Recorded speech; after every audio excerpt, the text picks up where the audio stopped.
ಅವಧಿಯಲ್ಲಿದ್ದ 33,000 ಕೋಟಿ ರೂಪಾಯಿ ನರೇಗಾ ಬಜೆಟ್ ಈಗ 86,000 ಕೋಟಿ ರೂಪಾಯಿಗೆ ಏರಿಕೆಯಾಗಿದೆ. ಒಂದು ದಿನಕ್ಕೆ 150 ರೂಪಾಯಿ ಕನಿಷ್ಠ ಕೂಲಿಯನ್ನು 370 ರೂಪಾಯಿಗೆ ಏರಿಸಲಾಗಿದೆ. ಕೇಂದ್ರದಿಂದ ರಾಜ್ಯಕ್ಕೆ ನರೇಗಾ ಹಣ ಬಿಡುಗಡೆ ಬಾಕಿ ಇಲ್ಲ ಎಂದು ಸಂಸದ ಕೋಟೆ ಶ್ರೀನಿವಾಸ ಪೂಜಾರಿ ಹೇಳಿದ್ದಾರೆ.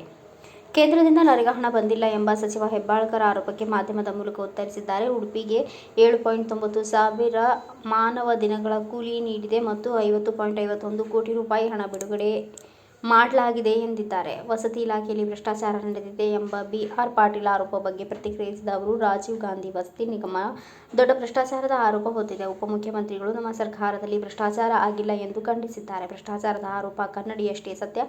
ತಕ್ಷಣ ಮುಖ್ಯಮಂತ್ರಿ ವಸತಿ ಮಂತ್ರಿಯ ರಾಜೀನಾಮೆ ಪಡೆಯಬೇಕು ಎಂದು ತಿಳಿಸಿದರು.